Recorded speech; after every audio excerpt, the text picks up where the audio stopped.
এই সময় যেই ছাত্ররা যে বিপ্লবটা ঘটিয়ে দিল, যা গত অনেকগুলো বছর কোনো রাজনৈতিক দল পারে নাই, নেতা পারে নাই, হোমরা চোমরা কেউই পারে নাই। কিন্তু এদের মুখ থেকে, এদের মুখে কোন রকম আদর্শের জায়গায় একজন শিল্পীর নাম আমরা গত 36 দিনে শুনলাম না। লজ্জা। এই যে কতগুলা সম্পাদক, এদেরকে ধরা হবে না? এরা এখন ইয়ে করে তোলে তো, আজকে তখন আওয়ামী লীগ ছিল, এখন অন্তর্বর্তীকালীন সরকারের পরে যে সরকার আসবে সেই সরকারের পাচারা শুরু করবে, তো সেই ঘুরে ফিরে তো একই হবে। শিল্পী সংস্কৃতি সমাজের প্রতি মানুষ কেন আর আস্থা রাখবে? আস্থা রাখবে, থুতু দেওয়া উচিত শিল্পী সমাজকে, থুতু দেওয়া উচিত। আমরা ডিজার্ভ করি এটা। ওই যে কালকে মাশরাফি বলছে না যে আমি আসলে আমরা ব্যর্থ শিল্পী সমাজ। উত্তরণ তখনই হবে যখন আপনি এবারের দালালগুলোকে ধরে শাস্তি দিবেন, তখন ওরা চিন্তা করবে যে দালালি করলে এরকম শাস্তি পাওয়া লাগে।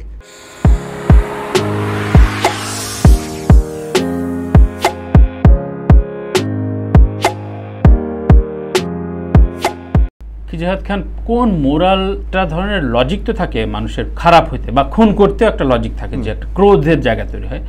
কোন মোরাল বিষয়টা ভেঙে গেলে শিল্পীরা দলদাস হওয়া শেখে? দেখেন, একটা শিল্পীর তো আসলে, শিল্পীরা তো আসলে স্পেশালি বাংলাদেশের মতো জায়গায় শিল্পীরা অনেক নিগৃহীত।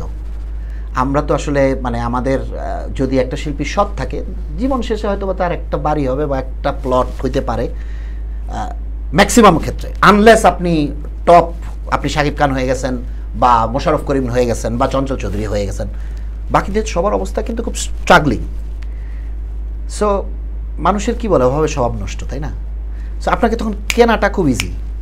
আপনাকে বৈষয়িক আর কোনো না, বৈষয়িক না, মানে আপনার শিল্পীর নীতিটা তো স্ট্রং রাখতে হবে না? আপনার যদি একটা সেলিং প্রাইস হয়ে যায় তাহলে তো আর কিছু করার নাই। এখন আমাদের দেশের কাঠামোটাই এমন যে আমাদের শিল্পীরা এখানে অনেক স্ট্রাগল করে, এবং এটা এই যে রাজনৈতিক দলগুলো ওরা বুঝে যে শিল্পী সমাজকে আগেই হাতে নিয়ে নাও। এটা আপনি ওই ৭১-ও দেখেন, এটা ব্যাকবোনলেস না, এটা ব্যাকবোন, আমাদের ব্যাকবোনটাকে উইক করে ফেলা, এবং আমরা এটা পেতে দিই। আমি যদি পেতে দেই, আপনি তো আমাকে লাথি মারবেনই। আপনি স্ট্রাগল থাকেন, স্ট্রাগলে তো একজন রিকশাওয়ালা, আপনি একটা ইলেকশনের সময় কি পরিমাণ লোকজন সচিবালয়ে যায় না, কি যে স্ট্রাগলে তো একজন রিকশাওয়ালা, একজন কুলি শ্রমিকও থাকে, কিন্তু তার যখন অধিকারের জায়গা থাকে, তারা তো অন্তত বিচ্ছিন্নভাবে মানে ফুসে ওঠে রাস্তায় থাকে, ফাইট করার চেষ্টা করে। কিন্তু শিল্পীরা, তাদেরকে তো ভাই সচিবালয়ে ডাকে না, তাদেরকে তো শেরাটনে ডাকে না, তাদের তো সোনারগাঁয়ে ডাকে না, শালকে ডাকে। গুটি কত শিল্পীরা যায়, যেতে পারে গুটি কত না, আমি সবার কথা বলতেছি না। সো আমার প্রশ্নের মূল মোটো হচ্ছে যে শিল্পীরা কি আজীবনই, মানে এখন যেমন এই মুহূর্তে যখন আমরা কথা বলছি, তখন বলা হচ্ছে যে কিছুদিন পরেই দেখবো যে এক দল শিল্পী ভয় অন্তর্বর্তীকালীন সরকার করে তাদের সাথে ডক্টর মোহাম্মদ ইউনূসের কাছে যে চলে যাবে, আমরা আসছি, আমরা কি বলতে চাই। ফেসবুকে আমরা দেখেছি যে তার সাথে পুরনো ছবি, যে ছবিগুলো আগে পোস্ট দিতে চাইতো না, ডিলিট করে রাখতো বা ওয়ান লিমিট করে রাখতো, সেগুলো আবার দিয়ে বিশাল বিশাল রচনা লিখছে। এবং পরবর্তী নির্বাচনে যদি অন্য কোনো সরকার আসে, তখন আবার সেই একই রকম। তাহলে এর উত্তরণ হবে কিনা? আমরা সংস্কারের কথা বলছি। উত্তরণ তখনই হবে যখন আপনি এবারের দালালগুলোকে ধরে শাস্তি দিবেন, তখন ওরা চিন্তা করবে যে দালালি করলে এরকম শাস্তি পাওয়া লাগে। আপনার এখন পর্যন্ত তো আপনি কাউকে শাস্তি দেন নাই, শুধু কিছু পদত্যাগ দেখতেছেন। এই যে লাকি সাহেব পদত্যাগ করে চলে গেল, আর আমরা সবাই হা তালি দিতেছি। কেন ওকে ধরেন না? কেন এই যে দুর্নীতিগুলো করছে শিল্পকলা, তোকে ধরা হয় নাই কেন ধরা হয় নাই বলেন? এফডিসির একটার সঙ্গে এই যে 19 সংগঠন, একটা তথাকথিত 19 সংগঠন, সবচেয়ে কালপিট, এবং এরাই এই 3 তারিখ চলচ্চিত্র লীগ সম্মিলিত কি চলচ্চিত্র পরিবার নামে এফডিসিতে যে আমাদের এই ছাত্রগুলার এগেইনস্টে দাঁড়াইছিল। আপনি তো ওই সময় পদত্যাগের সিদ্ধান্ত নিয়েছেন? আমি ওই দিন আমি নিজেকে সরাই নিছি পরিচালক সমিতি। এরপর একদিন আমি গেছিলাম। তাদের দুর্নীতি সম্পর্কে কি আপনি ওই সময় জানলেন নাকি আগে জানতেন? তাদের দুর্নীতি, তারা তো ধরেন করে যাচ্ছে এগুলা, হিন্দি ছবি আনার ব্যাপারে তারা যে সুন্দর মতো টাকা খেয়ে, ওইটাই, এগুলো তো আমরা জানি। হ্যাঁ, এগুলো তো প্রুফ থাকে না ভাই, এগুলো তো প্রুফ থাকে না। কিন্তু এবার তোরা যেটা এখন পর্যন্ত কিন্তু এফডিসির ওই 19 সংগঠন না, এটার কোনো নেতা পদ সংগঠনই তো বাতিল করে দেওয়া উচিত। এবং আপনি ঘুরে ফিরে দেখেন ওইখানেও কয়েকটা নাম। না, আমার প্রশ্ন হচ্ছে যে আপনি ঠিক ওই সময় কেন পদত্যাগ করলেন? ইনফ্যাক্ট মোমো তাদের সংগঠন থেকে ঠিক এই বৈষম্য বিরোধী আন্দোলনের ভিতরেই পদত্যাগ করবে না। ও কি বলে, ওদের এই অভিনয় সঙ্গ ইয়ে করছে, কি বলে প্রথমেই তো ওই যে গভর্নমেন্টকে সাপোর্ট করে একটা লেটার দিয়ে সংগঠন সেম স্পেশালিস্ট ছেড়েছে। তো মানে চাটুকারিতা কর, বাট তুই তো দেশের মানুষের রক্তের সাথে চাটুকারিতা করবি না। এখন দেখেন এই যে মেয়েটা করলো, নিজেকে অব্যাহতি নিল, পদত্যাগ তো না, সে তো যেহেতু ওদের এসিতে ছিল না। অন্য একটা শিল্পী কি বলছে যে এই সংগঠনের যারা নেতা তাদের আমরা চাই? বলে নাই কিন্তু। আপনি ওদের মেরুদণ্ড চিন্তা করেন, মেরুদণ্ডটা কই? এখন পর্যন্ত কিন্তু বলে নাই। আপনি একজনকে দেখছেন যে এই মেয়েটা যে করছে, এই মেয়েটা তো ঠিক করছে, তো আমরা এটা কি কারণে হয়েছে এটা চাই, বিচার চাই বা তদন্ত চাই বা পদত্যাগ করো, বা আমাদেরকে একটা অ্যাটলিস্ট জানাও যে তোমরা এটা কেন। তোমরা একটা এত বড় শিল্পী সংগঠন, এখানে কত 300 থেকে 400 বা 500 লোক আছে, তোমরা কারোর সাথে কনসাল্ট করলো, তোমরা একটা লেটার দিয়ে দিলা, কারণ তোমরা সুবিধাটা পাও, তোমরা লিডাররা সুবিধাটা পাও। সেম অবস্থা এফডিসির, একদম সেম অবস্থা এফডিসির। আপনি খিজিরহাট খানে যে যখন ছাত্ররা মারা যাচ্ছে, খুন হচ্ছে, হত্যাযজ্ঞ চলছে, ঠিক সেই সময় একই প্রেস রিলিজ বিগত সরকারকে একেবারে নুয়ে পড়ে, এটা বলে তেলবাজির চূড়ান্ত গিয়ে একটা প্রেস রিলিজ, সবাই জাস্ট সিগনেটরি পার্সন আলাদা, এই যে ছাড়া হলো, শিল্পী সংস্কৃতি সমাজের প্রতি মানুষ কেন আর আস্থা রাখবে? থুতু দেওয়া উচিত শিল্পী সমাজকে, থুতু দেওয়া উচিত। আমরা ডিজার্ভ করি এটা। ওই যে কালকে মাশরাফি বলছে না যে আমি আসলে ব্যর্থ, আমরা ব্যর্থ শিল্পী সমাজ, আমরা ব্যর্থ।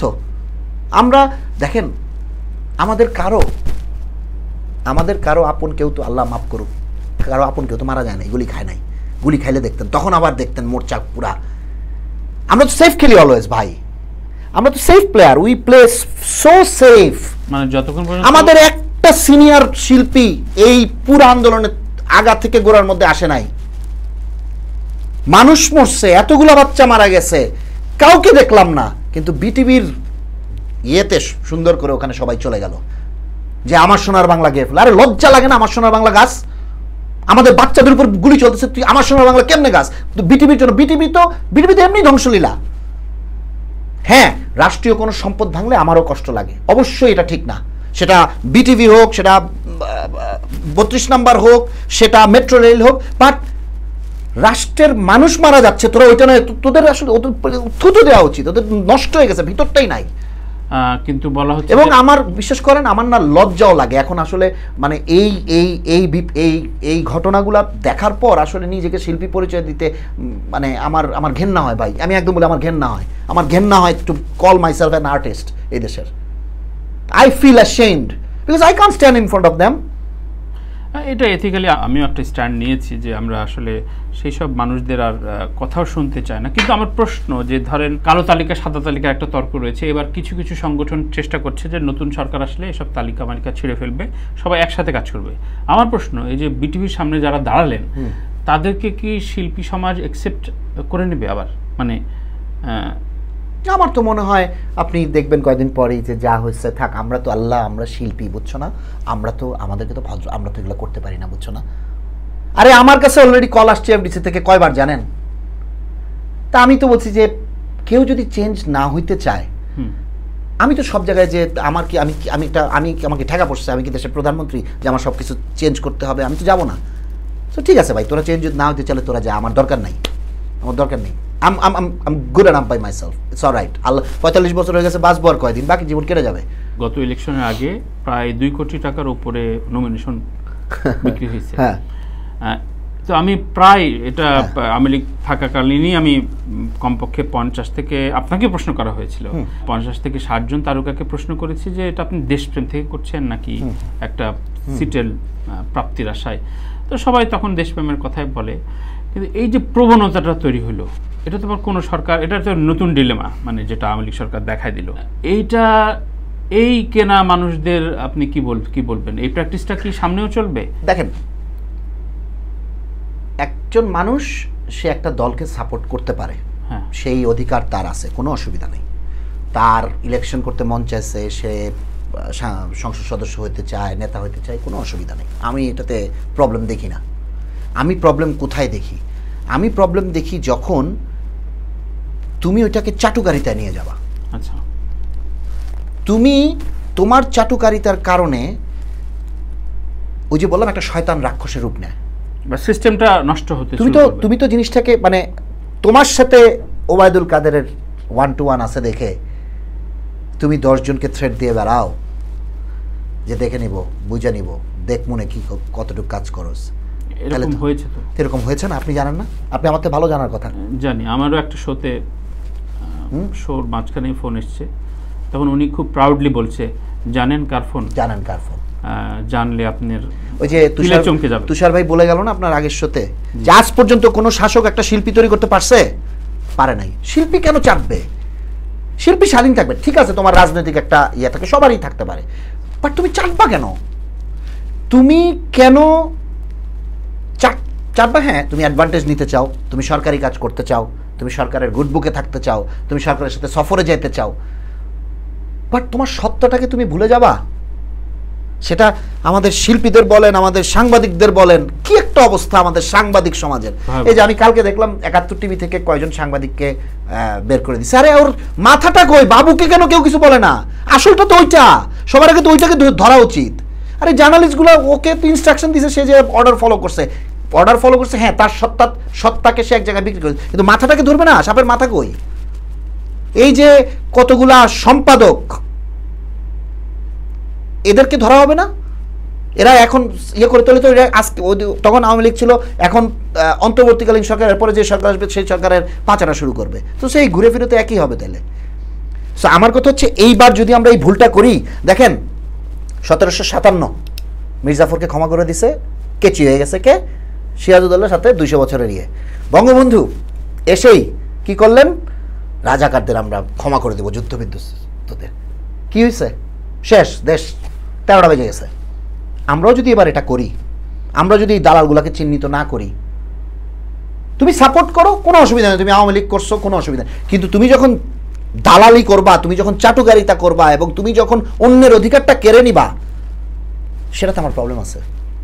এবং এই লোকগুলাকে যদি আমরা চিহ্নিত না করি, বাংলাদেশ আমরা ঠিক সেমভাবে আবার সাফার করব। 2 দিন পরে ওরা নতুন সরকারের দালাল হয়ে যাবে। আপনি কি করবেন তখন? Already process has started. আপনি তো সেই আশঙ্কার কথাই বলছেন। না, অলরেডি প্রসেস হ্যাজ স্টার্টেড, আপনি তো সোশ্যাল মিডিয়াতে দেখতেই পাচ্ছেন।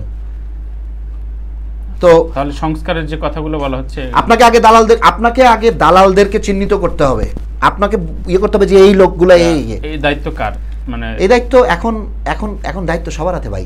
আপনার, as I said, everyone is a citizen journalist, everyone can express their thought. আপনাকে তানভীর ভাই, আমি এখানে না আসলেও আমি যেটা বলতে চাই এটা কিন্তু আমি কনস্ট্যান্টলি বলতেছি, তাই না? So you have to have that guts. আপনাকে ওইটা নিতে হবে, কারণ আদারওয়াইজ আপনি নতুন বাংলাদেশকে গড়তে পারবেন না। আমরা এই শিল্পী সমাজে আজীবন থুতুই খেয়ে যাবো তাহলে। আমাদের শিরদারটা আজীবন এরকম নড়বড়েই থাকবে, আমাদের মেরুদণ্ডটা এরকম বাঁকাই থাকবে, মানুষ আমাদেরকে দেখে গালি দিবে। কই এখন এই যে কি জানি নাম, শিল্পী সমিতির ম্যাডামের নাম জানি কি, নিপুণ আক্তার, কোথায়? কই সে নিপুণ আক্তার? মানে তারও শাস্তি কামনা করেন? তো কামনা করবো না, হওয়া উচিত না। হ্যাঁ, জায়েদ খানও আওয়ামী লীগের সাপোর্ট করছে, বাট ও এই মহিলা যা করে গেছে, যেইভাবে আমাদের সবাইকে সারা দেশের সামনে একটা নটাঙ্কি করে গেছে, এগুলো কি মানে আমরা কি আসলে মানে চলচ্চিত্র নিয়ে ভাবা উচিত ছিল নিপুণ আক্তারের, নাকি এই নাটকবাজিটা করা উচিত ছিল? মানুষ কি জানে না ওর পিছনে কে ছিল? এখন তো বলতে কোনো অসুবিধা নেই, জানে না মানুষ ওর পিছনে, ওর কাহিনীটা কি, এটা কি জানে না? সেটা এখন প্রকাশও পাচ্ছে, দেশ টিভি সহ একটা চ্যানেল অলরেডি প্রকাশ করেছে তার পেছনের যে শক্তি, শেখ পরিবারের একজন রয়েছে ইত্যাদি, সবগুলো পাবলিশড হচ্ছে এখন। মানে আপনি মোটামুটি আমাকে এখন যত বাংলাদেশের শিল্পী আছে সবার শত্রু বানাই দিল, কোনো অসুবিধা নেই। ওরা যদি মনে করে যে আমি এই কথাগুলো বলাতে শত্রু হয়েছি, আমার শত্রু হতে কোনো অসুবিধা নাই। তাও তোমরা বুঝো যে তোমাদের আসলে কি করা উচিত।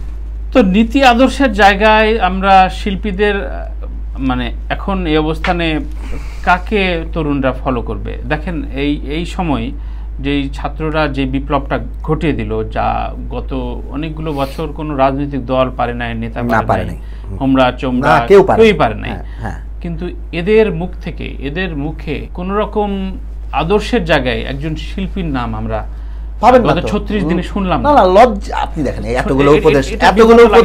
এতগুলো উপদেষ্টা হলো, হ্যাঁ, শিল্প তথ্য মন্ত্রণালয়টা চালানোর জন্য বা সাংস্কৃতিক মন্ত্রণালয়, সাহিত্যিকদের ভূমিকা তো আরো নাজুক। একটা কবিতা না, ইমতিয়াজ মাহমুদ 2 লাইন ভাষা মানে আমাদের হচ্ছে সব দালাল। আমার দেশটা যাতে ঠিক হয়ে যায়, আমি আর কোনো রক্তের বন্যা দেখতে চাই না। আরে বেটা বল না, একটা জায়গায় স্ট্যান্ডনেস না, বল যে আমি আওয়ামী লীগের সাপোর্ট করি, এভাবে বল। আর নয়তো বল যে না আমি ছাত্রদের সাথে আছি। বরঞ্চ আমি তো বলবো যে কিছু যারা আছে দালাল ছাড়া কিছু আছে যারা কোনো কিছু লেখে নাই, ওরা চিন্তা করছে আমি লিখতে পারবো না, আমি যেহেতু এই সাইডও নিতে পারবো না, ঠিক আছে আমি চুপ থাকবো। ঠিক আছে ভাই, অ্যাটলিস্ট তুই চুপ তো ছিলি। কিন্তু যেগুলো মানে আমি 3 দিন আগে 4 দিন আগে ইয়েতে গেছিলাম, ঢাকা মেডিকেল কলেজের একটা আমাদের এক্স ক্যারেট ফোরামের থেকে আমরা কিছু সাহায্য নিয়ে গেছিলাম হাসপাতালে। তানির ভাই যেভাবে মানুষগুলোকে গুলি করছে আপনি যদি দেখেন, বাচ্চা থেকে শুরু করে মানে ডিফারেন্ট এজের স্টুডেন্ট, সাধারণ মানুষ, আমি বিশ্বাস করি আমি বাইরে এসে বমি করে দিছি। এইভাবে তো কখনো ক্যাজুয়ালিটি ওয়ার্ডে যাই নাই। এই সবগুলা দালালকে ওখানে নিয়ে দেখানো উচিত, ঘাটটা ধরে, যে দেখ কি করছস তোরা, কি করছস, কাদেরকে তোরা সাপোর্ট করছস, দেখ তোরা, দেখ কি করছস তোরা, তোরা তোরা কি করছস, তোরা যে আরেকটা গণহত্যার সাথে তোরা সামিল ছিলি, দেখ। আমরা যদি শিল্পী সমাজ আওয়াজ তুলতাম, আমাদের আওয়াজটা কিন্তু স্প্রেড করতে এইভাবে, সেটাই এক একজনের লক্ষ million follower, lakh lakh follower, আমরা যদি দাঁড়াইতাম এটা এভাবে স্প্রেড করতে। কিন্তু আমরা কি করছি, আমরা সবাই সেফ সেফ সেফ, কেউই আপনারা ওন করতে পারলেন না। তারপর শেষের দিকে যে যখন দেখতেছে যে স্রোত ঘুরে যাচ্ছে, তখন যে ডাবল এজেন্টের একটা ইয়ে করলো, আর সাধারণ শিল্পীরা সবাই যে না আর না। বাট আমাদের তো দায়িত্ব ছিল, আমরা তো পারতাম আগের থেকে আরো স্ট্রং হয়ে ওদের পাশে দাঁড়াইতে, বাট আমরা পারি নাই। ওরা পারছে, জেনজি পারছে, ওরা আমাদেরকে শিখাই দিয়ে গেছে। সো আমাদের ওদেরকে স্যালুট দিতে হবে। হ্যাঁ আপনি বলতে পারেন হ্যাঁ ওরা বিগত 10 দিনে এটা করছে ওটা করছে। আরে ভাই তুই বিগত 16 বছরে তোর 15 লক্ষ কোটি টাকা দেশের ঋণ, 17 লক্ষ কোটি টাকা পাচার হয়ে গেছে, 92,000 কোটি টাকা ব্যাংকের মধ্যে ওলট পালট হয়েছে। রপ্তানি যে আপনার রপ্তানি আয়, ওর মধ্যে জাস্ট লাস্ট 10 মাসে $14 বিলিয়ন ঘাপলা, লাস্ট 9 বছরে $63 বিলিয়ন ঘাপলা। আরে কিসের উন্নয়ন, উন্নয়ন? একটা পদ্মা সেতু বাজেট দিছে সে কত 18,000 কোটি টাকা, খরচ করছে 30,000 কোটি টাকা। মেট্রো রেল, দিস হোল উন্নয়ন ওয়াজ এ ব্লাফ। তো 1.5 মাস আগেও এই শব্দগুলো আপনি বলতে পারেননি? না বলতে পারিনি।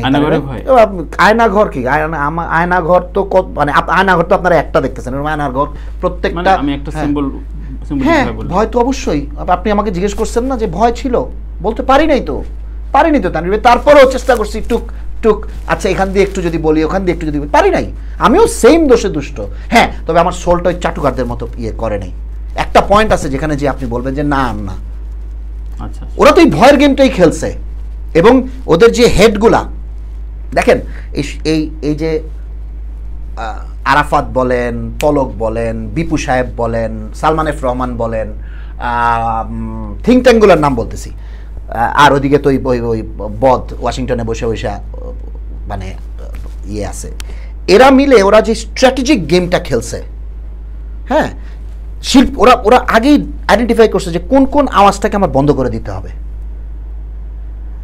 সো ওই স্ট্র্যাটেজিক গেমে আমরা সবাই পড়ে গেছিলাম যে আমাদের আর কিছু করার ছিল না। আমরা যে আসলে বলবো বা আমরা যে ফাইট করব, কোনো রাজনৈতিক প্রতিপক্ষও নাই, আর আমার সকল নেতাগুলা বট, আপনি কি করবেন? আপনার তো কিছু করার ছিল না। সো একটা সুযোগ যখন আসছে বিপ্লবের, অভ্যুত্থানের, তখন তো অ্যাটলিস্ট আমরা পারতাম যে না। বৈষম্য বিরোধী ছাত্র আন্দোলনের এই সফলতার পেছনে আপনার লজিক পয়েন্ট, আপনি কিভাবে এর পর্যালোচনাটা করেন? আচ্ছা, এটার উত্তর কি এখনই দিব না ব্রেকের পরে দিব? এখন দিয়ে আমরা ব্রেকে যাই। সবচেয়ে বড় কথা, আমরা ওদেরকে আন্ডার এস্টিমেট করছি। এই জেনজির যে পাওয়ারটা, ধরেন আমার ছেলে গতকালকে ওর 15 বছর হয়েছে, ও তো জেনজি, ওদের পাওয়ারটাই আমরা বুঝি নাই। ওরা যে they are fast, they are straightforward, they are very aggressive. আমরা এই পাওয়ারটাকে দূর, এগুলো সারাদিন ইয়েতে থাকে, আর করোনার পরে তো সারাদিন এরা ডিভাইসে থাকে, কিন্তু দিয়ে কিছু হবে না। কিন্তু এই বর্তমান পৃথিবীতে ডিভাইস যে কিভাবে কানেক্ট করে, কিভাবে ওরা খেলে, এবং আপনি দেখছেন ওদের অর্গানাইজিং পাওয়ার কি। হোয়াটসঅ্যাপ গ্রুপে আপনি ওদের সাথে, আপনি তো ওদেরকে মনিটরই করতে পারবেন। আপনি কত জায়গায় মনিটর, আপনি হোয়াটসঅ্যাপ মনিটর করতেছেন, ও চলে যাবে ভাইবার, আপনি ভাইবার মনিটর করতেছেন, ও চলে টেলিগ্রামে, আপনি টেলিগ্রামে যাবে, ও চলে যাবে লাইনে, আপনি এটা করতেছেন। ওদের এমন কি, আমাকে ওই 5 তারিখ যেদিন নামতেছিলাম, আমাকে আমার অফিসের যে আমার জেনজিটা, সে আমাকে বলতেছে, স্যার আপনি হোয়াটসঅ্যাপটা ডিলিট করে এটা নামান, এটা নামালে আপনার ইন্টারনেটও লাগবে না, এমনি কানেক্ট হয়ে যাবে। হ্যাঁ, আমাদের বাইরে লাগবে না, এগুলো তোরা কর। আমরা ওদের পাওয়ারকে আন্ডার এস্টিমেট করছি, অ্যান্ড ওরা আমাদেরকে দেখাইলো যে look at our power. But ওদের কাছে আমার একটা রিকোয়েস্ট অবশ্যই থাকবে, তোমাদের এই যে বিপুল পাওয়ার, তোমাদের এই যে মানে তোমাদের যে শক্তি, এই শক্তিটাকে ঠিকভাবে কাজে লাগানোর জন্য তোমাদের পাশে এমন কিছু মানুষ দরকার যাদের অভিজ্ঞতাটাও আছে। দুইটার যখন সমন্বয় হবে তখন প্রকৃত বিজয় আসবে। বিকজ ওরা যদি হেরে যায়, যে ধরেন আমি আজকে দেখলাম ওরা নতুন দল ডিক্লেয়ার করতেছে, ফাইন, করুক, কোনো অসুবিধা নেই, I don't mind at all. ও যদি দল করে, জনগণ যদি ওকে চায়, ও যাবে, এটা তো করার কেস। হ্যাঁ, দেখছো আলটিমেটলি এদের এটাই উদ্দেশ্য। No, we have failed. Our each and every single রাজনৈতিক দল in this country failed this nation. So ওরা যদি বিপ্লব এনে দিতে পারে, ওরা একটা দল করুক, 5টা দল করুক, করে জিতুক, দেশ চালাক, দেখি না আমরা। ওদের তো 2টা উপদেষ্টা আছে, আমাদের উপদেষ্টা। আপনি আশাবাদী? আমি অ্যাবসলিউটলি আশাবাদী। হ্যাঁ, ওদের ভুল থাকলে আমরা অবশ্যই ধরাই দিব, যে না বাবা তুমি এটা করো না, তুমি এটা ভুল করতেছো, এটা করো না, ওইটা আমাদের দায়িত্ব। বাট আমি ওদেরকে ঘুরে ফিরে ইনা বলতে চাবো যে হয়েছে তো, বিপ্লব করছে। এখন ওদের মধ্যে যারা এখনো ইউনিভার্সিটি যারা পড়ালেখার সাথে সম্পৃক্ত আছে, তারা পড়ালেখায় যাক।